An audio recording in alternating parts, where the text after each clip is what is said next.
Donc, on va faire une courte présentation suivie d'une période de questions, si vous en avez. Donc, Clémentine, on peut y aller. Donc, tout d'abord, je me présente. Je suis Stéphane Blais. Je suis directeur de l'expertise et de la recherche chez Vélo Québec. Je suis ici depuis 2023 et c'est ma première édition de l'État du vélo au Québec. Je suis aussi accompagné de Clémentine Auret, qui est la chargée de projet de recherche sur l'état du vélo au Québec 2025. Nous allons tous les deux présenter aujourd'hui. Donc, euh, le lancement de l'état du vélo 2025 a eu lieu le 30 avril 2026 au Musée du Fier-Monde à Montréal. Donc, c'est déjà passé, puis on voulait profiter de ce webinaire pour aller rejoindre le plus grand nombre de personnes pour en parler. Donc, c'est quoi l'état du vélo? C'est un portrait de la pratique du vélo au Québec. Puis c'est depuis 1995 que Vélo Québec prend une photographie de la relation que les Québécois ont avec le vélo. On en est donc à la 7e édition, puis cette profondeur historique-là nous permet de dégager les tendances puis de remarquer les gains au Québec depuis maintenant 30 ans. Donc, pour arriver à faire cet état du vélo, on procède à une vaste enquête populationnelle auprès de 4500 Québécois et Québécoises. Puis pour administrer ce questionnaire-là, on fait affaire avec la firme Léger, puis on produit des analyses avec la collaboration d'André Poirier, enseignant au Cégep de Rosemont. Aussi, chez Vélo-Québec, on a la chance d'avoir pu collecter des données complémentaires au cours des dernières années que l'on utilise pour compléter le portrait. En plus, on a des partenaires importants qui nous aident dans la réalisation de cet état du vélo, dont la chaire de mobilité de Polytechnique, Éco-Compteur, les sociétés de vélo en libre-service au Québec, donc Accès Vélo, Vélo, Bixi, l'Agence de mobilité durable de Montréal et la Société des traversiers du Québec.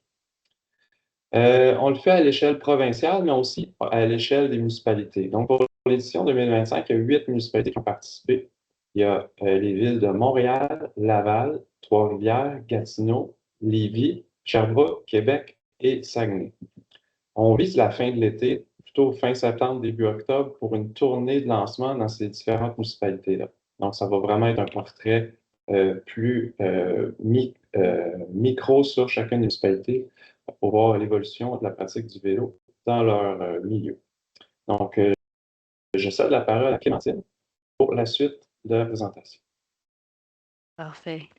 Merci Stéphane. Oui, on va pouvoir rentrer un peu dans les chiffres et ce que nous a sorti l'état du vélo en 2025. Alors, si on regarde un portrait assez général de la pratique, comme vous pouvez le voir, on a une pratique qui est assez similaire entre 2025 et 2020 en termes de nombre de cyclistes, que ce soit des enfants ou des adultes. Donc ici, en 2025, on est à 4,54 millions de personnes qui ont fait du vélo pendant l'année passée.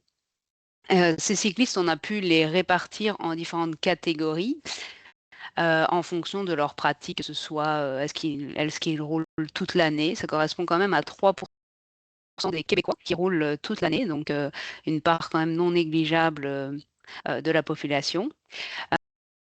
Et puis, je vois qu'il y a un commentaire. Est-ce que vous ne voyez pas les graphiques?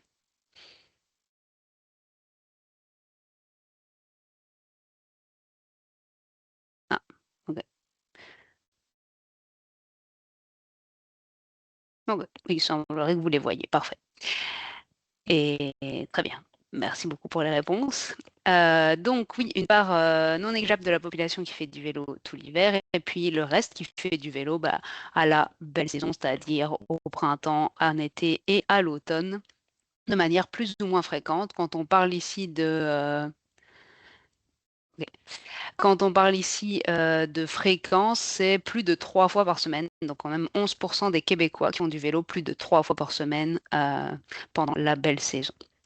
Mais ce qui nous intéressait également, c'était de voir le potentiel en fait de nouveaux cyclistes. Et on s'est rendu compte qu'il y avait 38% des Québécois qui déclarent qu'ils pourraient se remettre à faire du vélo ou se mettre à faire du vélo si les conditions s'y prêtaient, en fait, ces 38% de cyclistes, ce sont des personnes qui citent la sécurité comme un enjeu principal pour la raison pour laquelle ils ne font pas de vélo à l'heure actuelle, et également des personnes, 6% des adultes québécois, qui ne font pas de vélo parce qu'ils ne savent pas en faire, d'où l'importance d'avoir des programmes qui permettent aux personnes de pouvoir apprendre à faire du vélo, qu'ils soient enfants ou qu'ils soient adultes. Et donc, si on regarde, en fait, ce qui reste, ce sont simplement 10% des Québécois qui, eux, sont complètement désintéressés par la pratique. Donc, ce qui laisse quand même un gros potentiel d'augmentation du nombre de cyclistes dans toute la province. Alors, le vélo au Québec, c'est un loisir qui est apprécié vraiment par la majorité des cyclistes. Donc, comme vous pouvez le voir, 90% des cyclistes adultes, 95% des cyclistes enfants qui ont fait du vélo dans un but de loisir en 2025. Ça correspond à plus de 4 millions de personnes.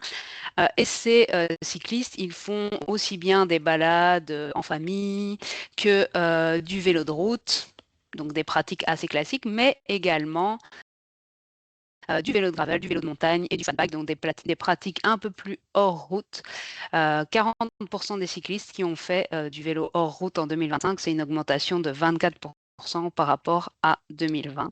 Donc vraiment une pratique qui se développe, particulièrement la pratique du vélo de gravel qui est de plus en plus apprécié des cyclistes, et on voit que les gens qui font du vélo de gravel sont des gens qui font à la fois du vélo de route, à la fois du vélo de montagne et qui un peu combinent les deux pratiques pour un peu avoir plus de proximité de la nature. Alors, si on pousse un peu plus loin cet aspect loisir, bien entendu, le vélo, ça permet également d'aller découvrir le Québec, d'aller découvrir les régions du Québec, avec plus d'un cycliste sur trois qui a fait une excursion à la journée, donc qui est parti à plus de 40 km de chez lui pour aller faire du vélo ou en vélo directement. Donc près de 839 000 personnes, et des Québécois également qui apprécient d'aller faire des séjours touristiques, donc là avec une nuitée à l'extérieur de chez eux pour découvrir le Québec et sa diversité. Et ces visites touristiques, c'est également très apprécié des visiteurs extérieurs. On en comptait extérieurs au Québec, donc qui viennent de l'Ontario, du nord des États-Unis, de l'Europe. On comptait 320 000 visiteurs extérieurs en 2024. Donc, bien entendu, ça génère des retombées économiques assez importantes pour la province, estimées à 803 millions de dollars en 2024. Retombées qui, en plus, sont particulièrement intéressantes puisqu'elles sont très locales, donc les gens dépensent dans des commerces, dans des restaurants qui sont à proximité de des voies cyclables qu'ils empruntent, et donc ils sont souvent un petit peu extérieurs aux voies touristiques, aux chemins touristiques classiques. Donc c'est vraiment sur ces 803 millions de dollars, c'est 467 millions, donc plus de 50% qui restent au Québec et qui contribuent au PIB québécois. Mais en plus de cette pratique très loisir récréative, on a également, bien entendu, vous avez peut-être dû le constater dans votre pratique de tous les jours, le vélo qui devient de plus en plus un moyen de transport pour les Québécois et Québécoises. Ici, pour la première fois dans cette édition de l'État du vélo, on a plus de 50% des cyclistes qui ont fait du vélo à des fins de transport pendant l'année. Donc 59% des cyclistes adultes, 58% des cyclistes enfants, ce qui correspond à une augmentation de 28% par rapport à 2020. Et donc à près de 2,7 millions de personnes. Ça, c'est ce que les gens ont déclaré quand on leur a... Donc Stéphane vous a dit que nos données venaient de sondages, mais donc c'est ce que les gens ont déclaré, mais on le visualise aussi, cette augmentation de l'utilisation du vélo à des fins de transport, dans la part modale du vélo, qui vient de là plus d'enquête origine-destination. On a des augmentations de part modale de plus de 50% en 5 ans dans les grandes villes québécoises, donc Montréal, Québec et dans une moindre mesure à Gatineau. Et cette pratique utilitaire, on l'observe également en hiver, donc à un moment où la pratique loisir diminue vraiment drastiquement, mais néanmoins, on a de plus en plus de Québécois qui font du vélo en hiver, c'est-à-dire entre décembre et mars. Donc plus 33% entre 2020, enfin l'hiver 2019-2020 et l'hiver 2024-2025. Voilà, donc tout ça, cette augmentation de la pratique utilitaire, c'est en partie dû à la croissance vraiment du réseau cyclable au Québec, qui a été multiplié, donc sa longueur a été multipliée par 5 par rapport à 95. Et en plus de s'allonger, ce réseau cyclable, il se sécurise. Donc, vous voyez qu'une multiplication par 3,5 des infrastructures où les cyclistes sont séparés de la circulation automobile depuis 1995. Et ça, c'est particulièrement important pour les groupes de cyclistes qui ont plus de freins à la pratique, tels que les enfants, les personnes aînées, les femmes également, pour qui la sécurité est un enjeu plus important que pour les hommes. Donc, il faut savoir que sur les routes à forte circulation, par exemple, quand on regarde sur 100 cyclistes, on n'a que 34 femmes, alors que sur les pistes cyclables, sur 100 cyclistes, on va avoir 42 femmes. Donc, on a vraiment une augmentation de la pratique cyclable si les infrastructures sont sécurisées pour les femmes. Et donc, c'est vraiment un point important qu'on veut souligner, qu'il est important de sécuriser les infrastructures pour permettre au plus grand nombre possible de personnes de pouvoir bénéficier de tous les avantages du vélo.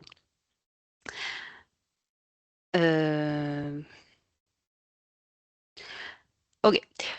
Depuis 2020, on a également eu l'apparition d'infrastructures à haut niveau de service tels que le réseau Express Vélo à Montréal et les corridors Vivacité à Québec. C'est des infrastructures qui sont vraiment destinées au transport, qui ont pour but de faire des liens directs et de connecter vraiment des lieux générateurs de déplacement. Et on observe depuis l'apparition de ces infrastructures en 2020 à Montréal et 2023 à Québec qu'on a vraiment une croissance importante du nombre de cyclistes, de passages de cyclistes chaque année sur ces infrastructures avec entre 7 et 16% par an d'augmentation sur ce type d'infrastructure. Donc, c'est vraiment des infrastructures qui sont appréciées des cyclistes et appréciées également en hiver particulièrement. On a des taux de rétention hivernaux, double hivernaux, désolé pour la petite typo. On a des taux de rétention hivernaux des cyclistes qui sont supérieurs de 27% sur ce type d'infrastructure par rapport au reste de la municipalité. Ici, ce sont des chiffres pour Montréal. Mais ce type d'infrastructures ne sont pas uniquement appréciées et utiles pour les cyclistes, c'est également utile pour tous les autres usagers de la route, que ce soit des piétons, des automobilistes.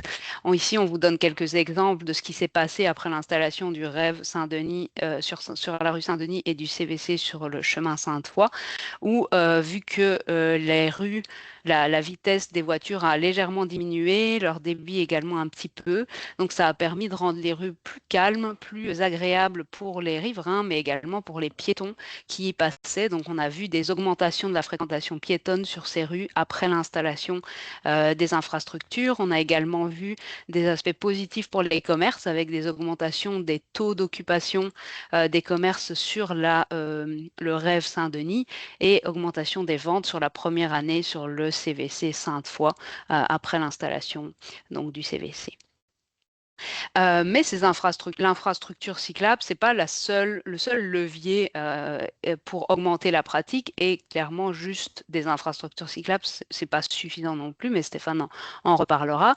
Il y a également d'autres leviers qui ont été activés entre 2020 et 2025 à l'échelle de la province, notamment les systèmes de vélos en libre service qui sont actuellement présents dans 22 villes au Québec. Et donc, en fait, ce sont 19% des cyclistes québécois qui ont utilisé en 2025 un vélo en libre service, donc près de 1 cycliste sur 5, même dans des villes où ce service n'existe pas.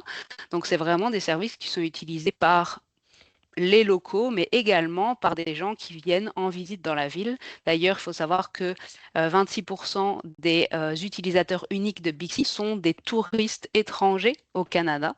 Donc, ça a vraiment une utilité, pas que pour les personnes qui habitent dans les villes, mais également pour d'autres personnes, enfin des gens plus extérieurs. Avec l'augmentation de l'offre est venue l'augmentation de l'utilisation par les Québécois. Et donc, on a en 2025 plus de 16 millions de trajets qui ont été effectués, ce qui correspond à une multiplication par presque 3 par rapport à 2019 ici, donc période pré-pandémie. Également, un point qu'on trouvait intéressant également, c'est l'apparition et l'essor depuis 10 ans déjà, mais des vélos à assistance électrique et depuis oui, 5 ans à peu près des vélos cargo. Donc à l'heure actuelle, en 2025, c'était un vélo vendu sur 3 qui était à assistance électrique, ce qui correspond à 14% du parc de vélos québécois qui est électrique. Ça a été multiplié par 2 en 5 ans. Et on estime à au moins 50 000 vélos cargo dans toute la province. Donc 50 000 vélos cargo dans toute la province. Ça, l'apparition de ces vélos qui sont plus dispendieux, donc qui pourraient nécessiter enfin, qui parfois, enfin, qui peuvent être il peut y avoir des freins à l'utilisation de ce type de vélo, mais ces vélos permettent vraiment d'accroître le potentiel du vélo. Donc, on estime grâce aux enquêtes OD, grâce aux enquêtes OD, on estime de 13 à 33% pardon, je recommence. On estime que de 13 à 33% des trajets en véhicule motorisé effectués à l'heure actuelle en véhicule motorisé pourraient être effectués par un vélo traditionnel et ce pourcentage augmente drastiquement quand on regarde pour un vélo cargo. Donc c'est maintenant de 32 à 55% des trajets effectués à l'heure actuelle en véhicule motorisé qui pourraient être effectués avec un vélo cargo à assistance électrique.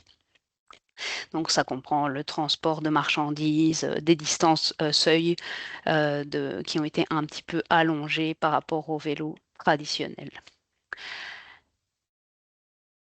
Parfait. Autre point qu'on voulait souligner dans cet état du vélo, c'est que le vélo, c'est un marché économique assez important pour le Québec, que ce soit par rapport enfin, pour les citoyens. Donc, il y a on estime à 586 millions de dollars qui ont été dépensés en 2025 pour l'entretien, la réparation, l'achat de vélos, d'accessoires et également l'utilisation de vélos en libre service. Donc ça, c'est ce que les citoyens dépensent pour leur vélo.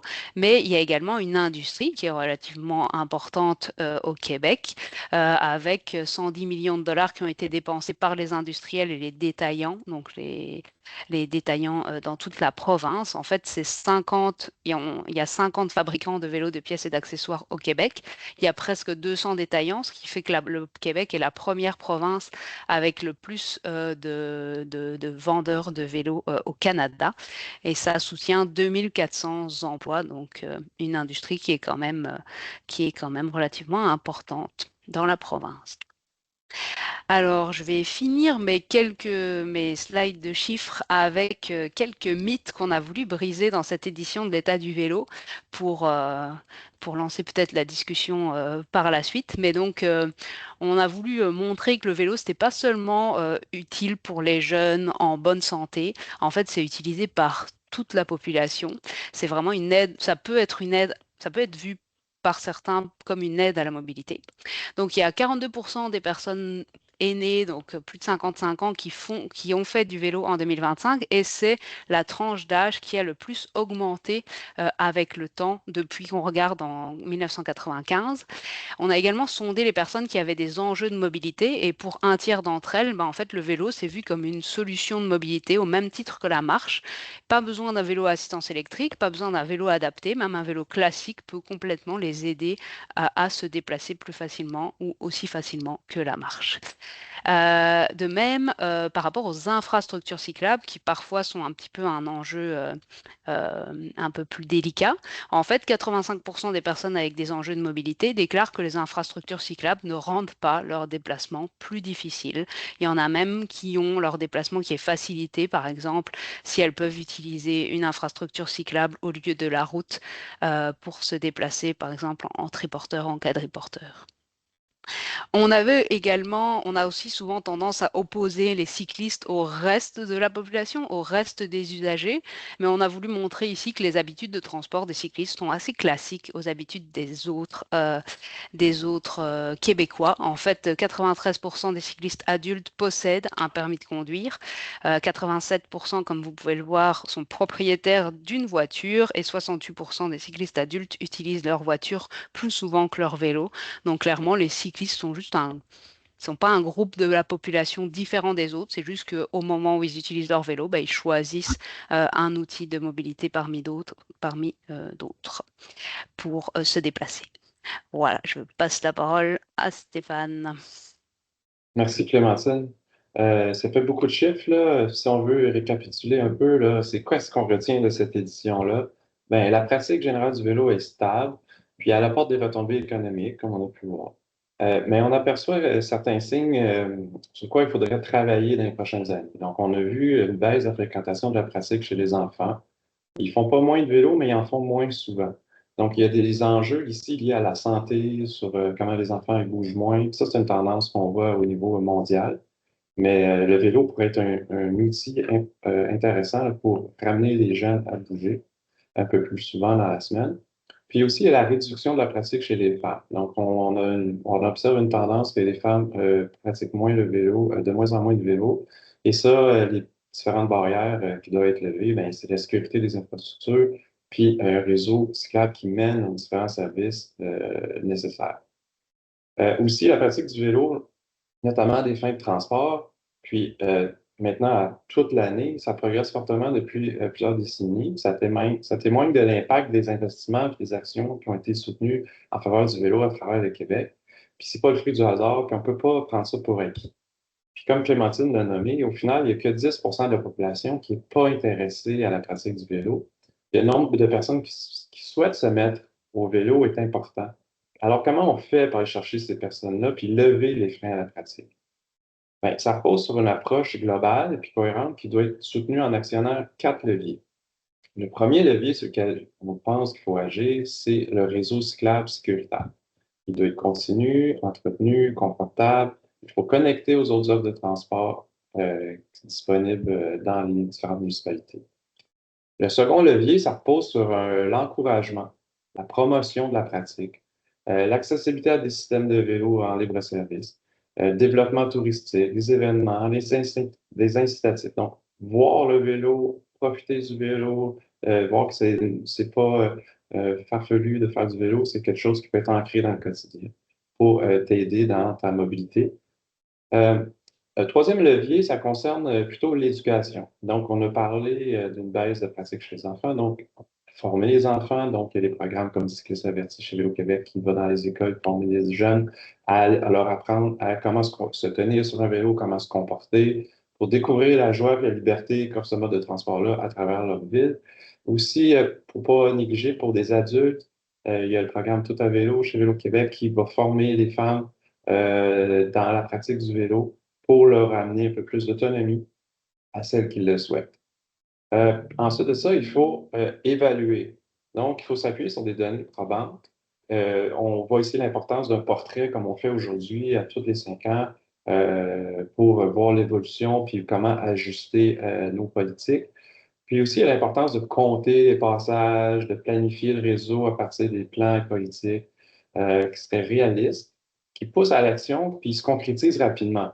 Quand on dit rapidement, c'est faut que ce soit dans une échelle de temps qui permet de créer un momentum. On ne peut pas faire un plan vélo qui va être réalisé sur 80 ans. Il faut essayer de faire sur une échelle relativement courte.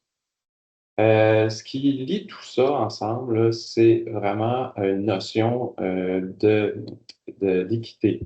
Donc, chacun des leviers est important, mais avec l'équité, c'est la meilleure façon de s'assurer que les actions vont répondre au plus grand nombre, puis il ne va pas laisser de personne derrière. Euh, la suivante. Donc, on aimerait, ça complète la présentation, on aimerait remercier nos différents partenaires financiers. L'État du vélo, c'est pas fait tout seul entre moi et Clémentine, mais il y a un paquet de personnes chez Vélo-Québec qui nous ont assistés. Euh, Aussi, quand on dit que c'est l'Observatoire du vélo qui présente, c'est qu'on veut utiliser, l'Observatoire du vélo, c'est une plateforme web sur laquelle on rassemble au même endroit les données puis les connaissances sur la pratique du vélo au Québec, puis sur ses bénéfices individuels et sociétaux. Donc, c'est un site web sur lequel on a repris l'ensemble des données qu'on possédait, et les celles de l'Observatoire, de l'Observ- de l'État du vélo 2025 vont être ajoutées à l'Observatoire prochainement. Je vous invite aussi à parcourir la section nouvelles, où vous allez voir des résultats de recherche, disons, de chercheurs qui sont vulgarisés ou allégés pour que ce soit facile d'accès. Et je vous invite, si vous avez des résultats de recherche que vous souhaitez partager en lien avec la mobilité durable, le vélo en particulier, et que vous souhaitez publier sur l'Observatoire, de nous contacter pour le faire.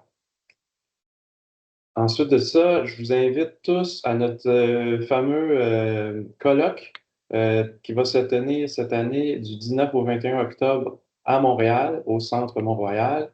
Le titre, c'est Avancer ensemble et poursuivre l'élan. Donc, je pense que le titre est à propos dans l'atmosphère qu'on est en ce moment. On a fait des gains, on a avancé, et je pense qu'il faut poursuivre sur cet élan-là et aller plus loin. Et donc, ça va être 3 jours là, de célébration du vélo et entouré de, de gens qui veulent promouvoir et faire avancer la cause pour le développement du vélo. Donc, je vous remercie. Je pense qu'on va passer à l'étape des questions, s'il y en a. Donc, vous pouvez les poser dans le clavardage ou lever la main.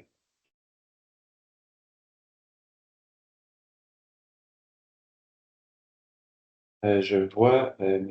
Poulain a une question. Est-ce que Clémentine, tu es en mesure de répondre à la mesure-t-on le taux de connectivité des infrastructures pour savoir si les villes sont connectées entre elles? On n'a pas mesuré ça entre les villes.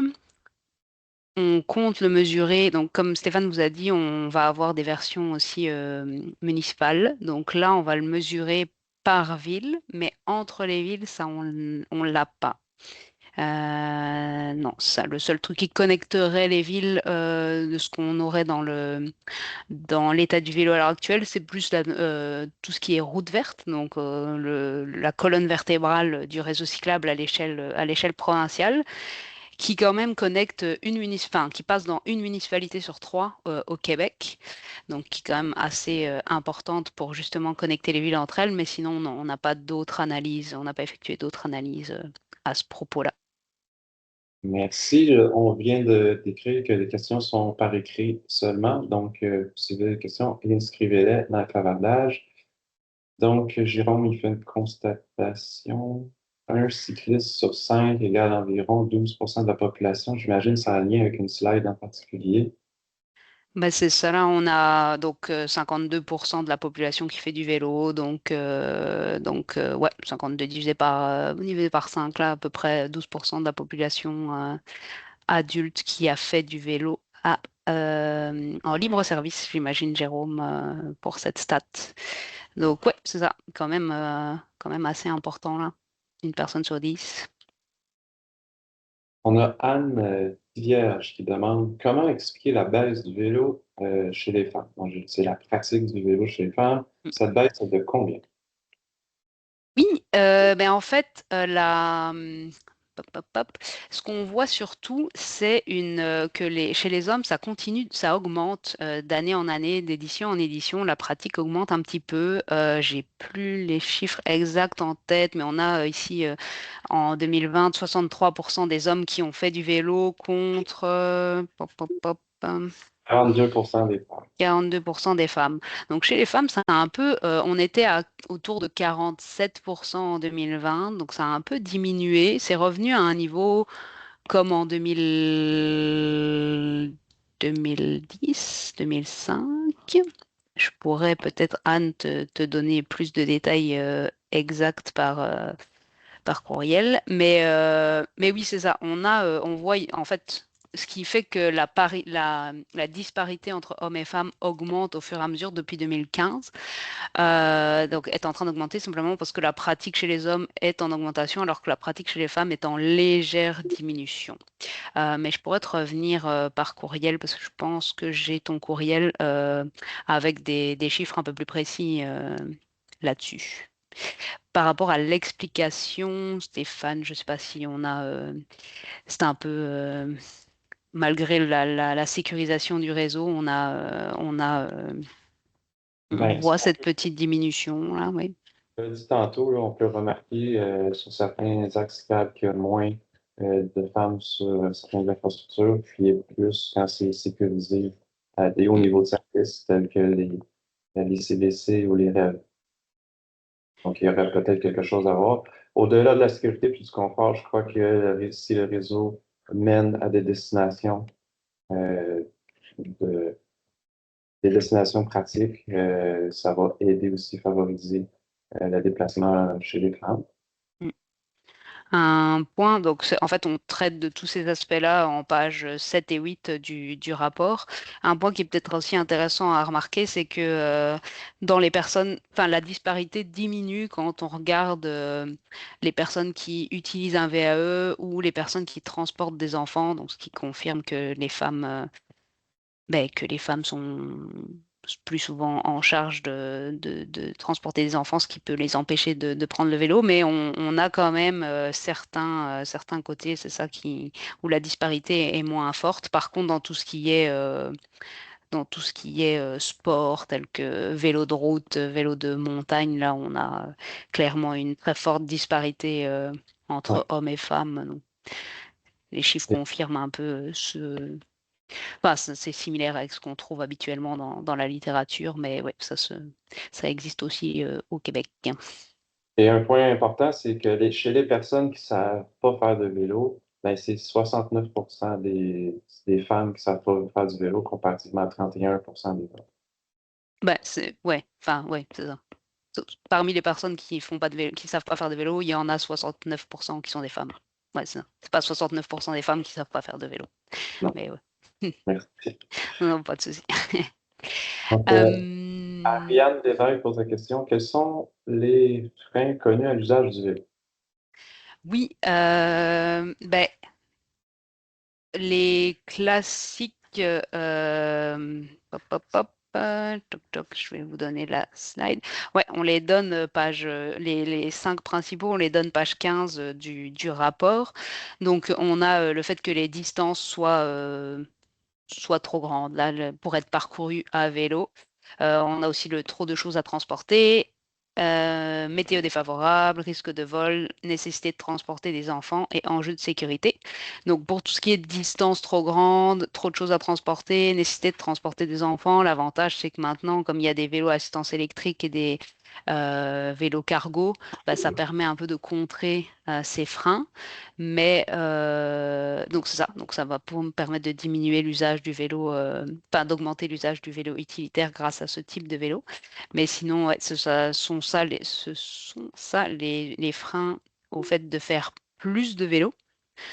Donc ça, c'est pour les gens qui font déjà du vélo mais qui voudraient en faire plus. Sinon, pour ceux qui font pas de vélo, le frein principal, c'est simplement de ne pas posséder de vélo.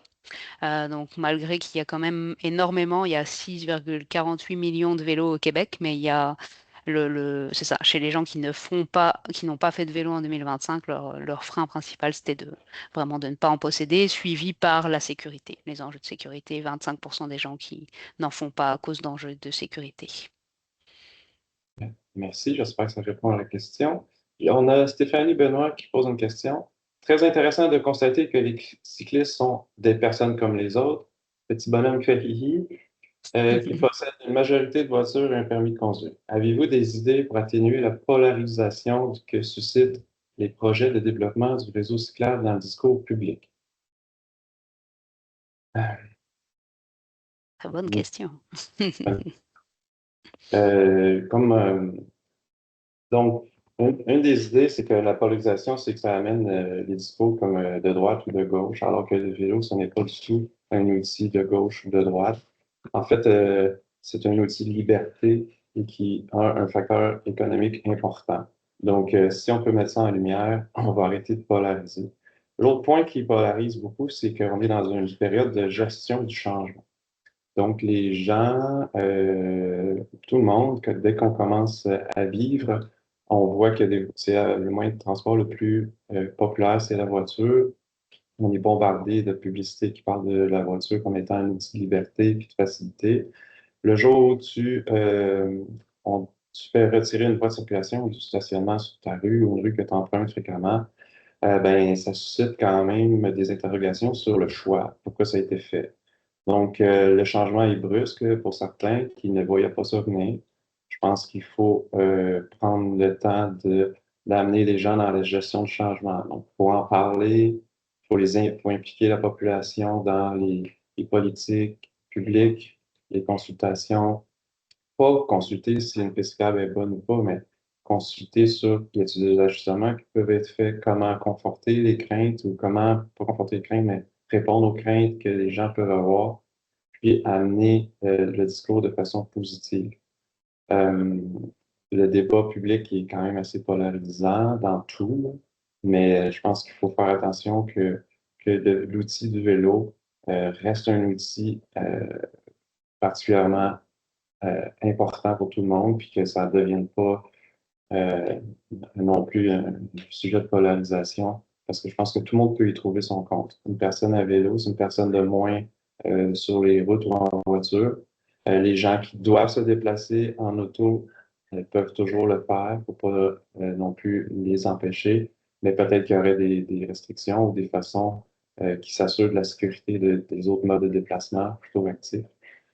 Donc, vraiment, c'est pas une réponse simple pour un problème assez complexe, là, mais euh, je pense qu'avec le sondage qu'on a eu, puis à voir qu'il y a seulement 10% des gens qui sont pas du tout intéressés au vélo, ça montre qu'on perd peut-être un peu trop d'énergie à débattre avec des gens qui, de toute façon, ne seraient jamais intéressés. Puis on devrait peut-être plutôt se concentrer sur les freins du 38% qui aimeraient s'en faire si les conditions changent.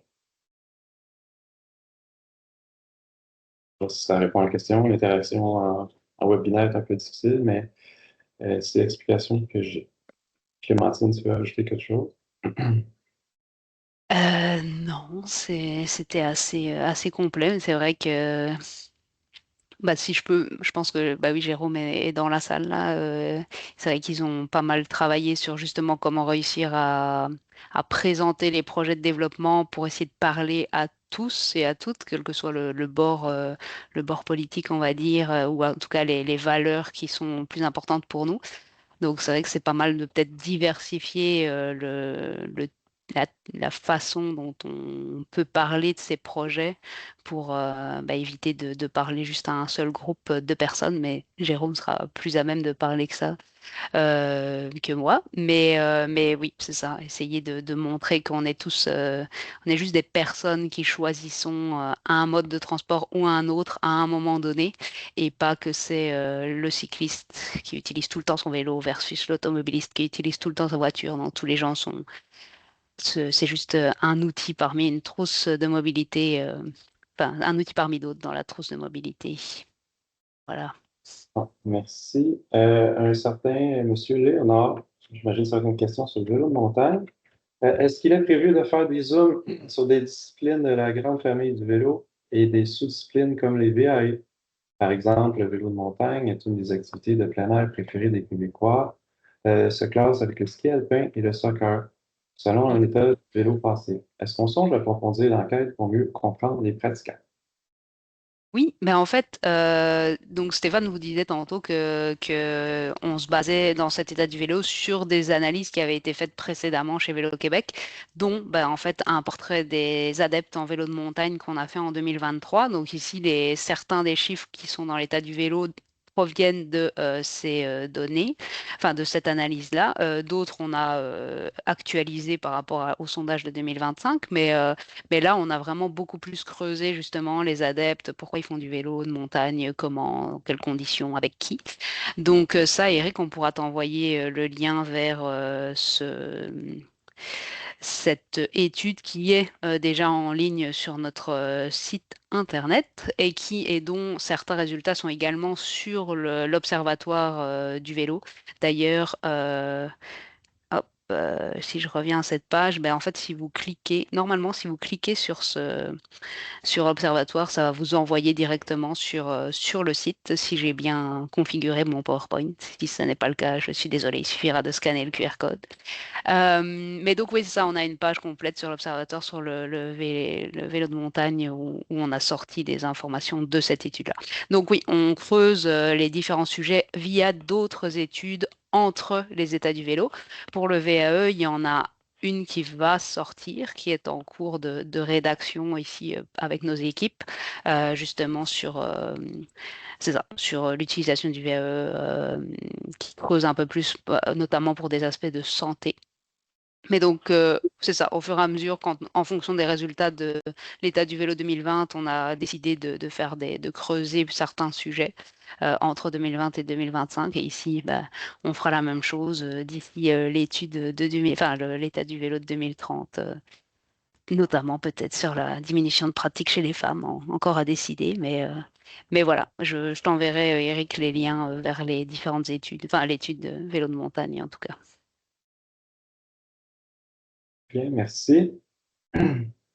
Donc, Jérôme répond, il a transmis sa présentation du webinaire qu'il avait fait dans le cadre du projet Accepter le vélo, qui était fort intéressant. Donc, je vous encourage à l'y parcourir. Euh, bon. Angie Simard, pourrons-nous recevoir votre présentation aujourd'hui? Un collègue qui ne peut pas être présent, elle aimerait l'avoir. Oui, elle va être envoyée à toutes les personnes qui étaient inscrites. Elle va être également mise en ligne sur le site Vélo Sympathique. Et Le webinaire est enregistré, donc il sera rediffusé, c'est ça, si- sur le site. donc, moi, je ne vois pas d'autres questions. Dans le Q&A, il y en a peut-être. Bon, ça, parfait. On a répondu à toutes les questions. Donc, je vous remercie grandement d'avoir participé. On était quand même assez nombreux. On a monté jusqu'à plusieurs participants. Donc, à bientôt. N'hésitez pas si vous avez des questions, des commentaires à nous les faire parvenir. Ça nous fera plaisir d'y répondre si on peut. Ah, je vois qu'il y a une main levée. Non. Mais merci beaucoup en tout cas. Bonne journée. Bonne journée.